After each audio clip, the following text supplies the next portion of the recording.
Good evening, dear sisters and brothers. Welcome to today's evening session of Being Heartful Every Day, a joyful adventure. We are now in day 303, it's 333 and week 48, and we are continuing our reflective journey into the quality of availability.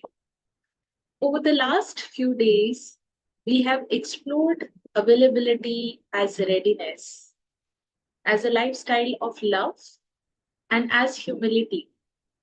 And tonight, we reflect on availability as an inner alignment, a deep and silent offering of the self to the as the epitome of availability. He was so attuned to his master, Lalaji Maharaj, that any thought or impulse arising in Lalaji's consciousness would instantaneously pulse into Babuji's awareness. This oneness in consciousness was not the result of effort, it was the result of complete availability. It is not about being externally accessible, it is about being inwardly open, aligned, and ready for whatever the divine, the beloved master, or the moment ask of us. As Babuji Maharaj has shared in a whisper, to serve entails that one's life is no longer one's own. One makes oneself available to deal with it. Availability then is not just about being present, it is also about surrender. It is about being so open, so interiorized, so heartfully aligned that the divine can work through us without resistance, without ego, and without conditions. When the heart is cluttered with worries and expectations and attachments, it cannot receive. But when we are available, we are empty enough to be filled with the divine presence. The Bhandara message gives us a beautiful analogy. Many of us are like the frog in the well, attached to the little world we have built with our thoughts, experiences, and desires. We mistake this personal well for the whole universe. To be truly available, we must be willing to look beyond the limits of our own understanding, to step out of the well, and to be open to the vastness of the divine. As we continue to walk this path, let us gently invite others into the space of silence and transformation. A calm presence, a kind word, an invitation to heartfulness meditation sessions. These become our subtle offerings. You may share being heartful everyday sessions or master classes with someone who's close to you. You never know, your availability could be the doorway for someone else's transformation. We will now continue with tonight's reading, which is from the Vindara message on availability, deepening our reflection from where we left off yesterday. Being rigid, insistent, and demanding is antithetical to availability. Real availability is unconditional. To be available is to make oneself into an offering without any concern for reciprocity. To have a wish is normal, but to demand its fulfillment is to attach conditions to that offering of self. Availability that is conditional is not true availability. Unfulfilled wishes, both conscious and unconscious, keeps us fixated and trapped in various emotional patterns and create a tamasic consciousness. Momentary disappointment is understandable, but a sattvic consciousness is resilient and quickly bounces back. For awareness to blossom into refined sensitivity, a high degree of acceptance must be established. It is easy to accept things that are desirable, but true acceptance requires acceptance of all that which is painful as well. A sensitive person remains vulnerable to everything. Susceptibility to pain increases. If pain crosses the limits of one's tolerance, nature responds by kindly removing one's sensitivity. Being deprived of one's sensitivity, however, is tragic and bestows its own unique pain. What are the aspirations of your heart? It is its availability, the fervor of its call, which draws our attention and which makes us focus on its particularity. Babuji Maharaj, Thursday, April 8, 99, 8 a.m.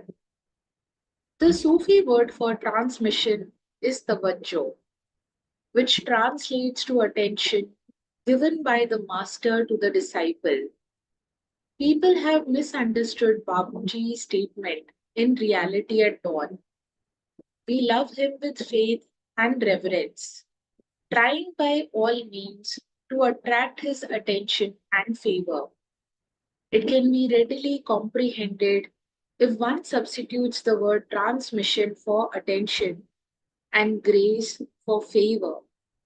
We love him with faith and reverence, trying by all means to attract his transmission and grace. Some individuals work for his attention and favor. Some shout and wave from a distance. Such attention is of no value, and if one labors for it, its fruits will be bitter. The true pursuit lies in drawing the master's transmission and grace, which embodies the sense of attention. The deeper one's interiorization, pratyahar, the more this phenomenon unfolds. Pratyahar entails assigning due attention to the outer while devoting one's primary focus to the inner dimensions.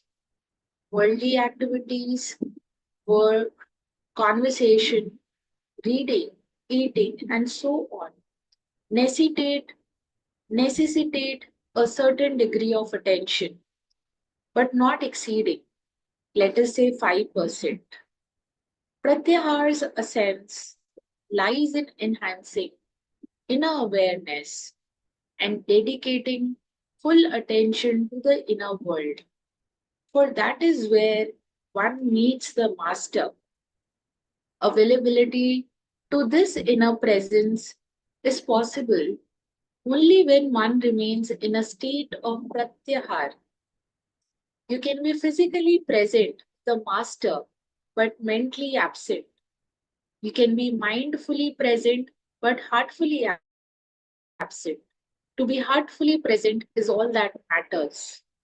During mealtime, family members gather, but in certain households, each person remains absorbed in their smartphones, immersed in their virtual worlds. The family may be together physically, yet in that moment there is no togetherness. Similarly, Babuji said that it is better for a disciple to remain at home while remembering the master than to be in the physical company of the master but remember their home. Being in the physical presence of master is a type of salokyata, being in his realm. However, it is on the spiritual level that one's heart must be available and aligned with his. This is the state of Satyuta, osmosis with the beloved. My prayer is for all to embody the beggar spirit portrayed in the story, a fakir's well, one who stands before the master but has forgotten the bowl in his hands and the very purpose for which he has come. Whether it is to give or receive service, he does not remember. Still, he stands before the master in profound openness and unwavering availability. Serving with all one's soul is to have one's heart wide open to the divine and completely available without wondering about the how and the why of what must be accomplished. The Venerable Tuesday, April 11, 2000, 8:30 a.m. With this, we have come to the end of the inspirational reading for today, and we will now prepare ourselves for the universal prayer.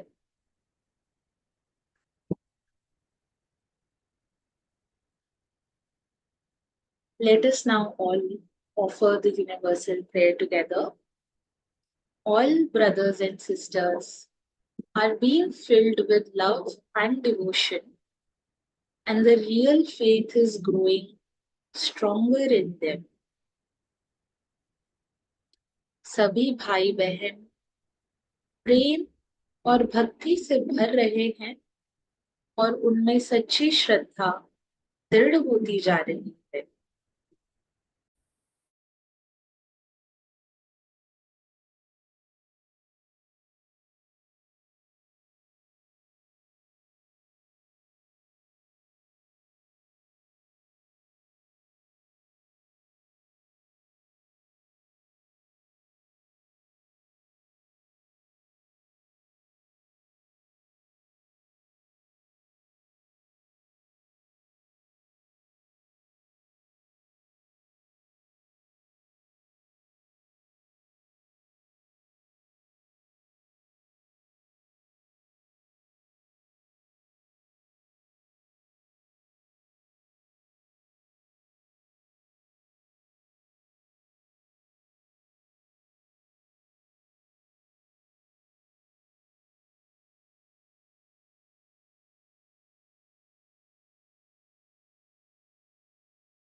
May this universal prayer radiate from you like white light, touching hearts and uniting all in the brotherhood. And as we rest tonight, let us remember that the truest offering we can make is our availability. No matter where we are in life or how perfect or imperfect our day was, we can still choose to be available. As you offer the bedtime prayer, surrender your day, release your burdens, and rest in the comfort of being available to the beloved's master's guidance, however it may come. Thank you all for joining us for today evening session, and we look forward to seeing you tomorrow at 6 a.m. as we continue in this inward journey together. Good night and stay heartful.